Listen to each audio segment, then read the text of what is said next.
Kembali di berita utama, saudara, pesinetron sekaligus terpidana narkoba Amar Zoni kembali tersandung kasus narkoba.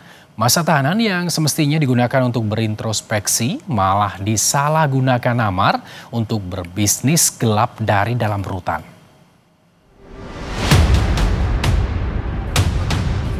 Maaf kepada masyarakat semuanya yang sudah kecewa sama saya. Bolak-balik masuk jeruji besi tak membuat mantan pesinetron Amar Zoni kapok berurusan dengan narkotika. Dari yang semula sebagai pengguna, kini Amar Zoni diduga terlibat pusaran peredaran narkoba dalam rutan Salemba. Bisnis gelap Amar Zoni terbongkar setelah pihak rutan Salemba menggeledah kamar Amar Zoni pada 3 Januari 2025. Hasilnya ditemukan 2 paket narkoba jenis sabu seberat 17,61 gram dan 24,84 gram ganja. Mengindikasi ada gerak-gerik mencurigakan pada tersangka atas nama AS. Nah, kemudian petugas kami mendekati, kemudian melakukan penggeledahan.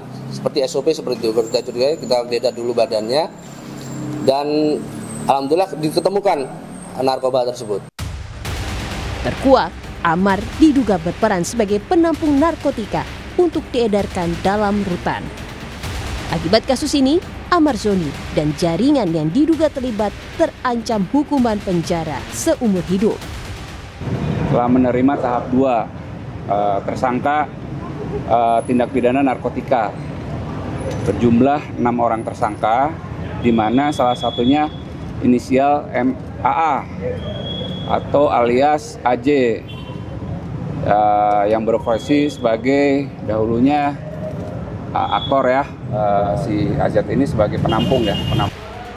Kasus ini makin menambah rentetan keterlibatan Amar dengan narkoba. Amar Zoni pernah ditangkap pada tahun 2017, 2023, dan 2024 dalam kasus narkoba. Atas perbuatannya, Amar Zoni pernah direhabilitasi.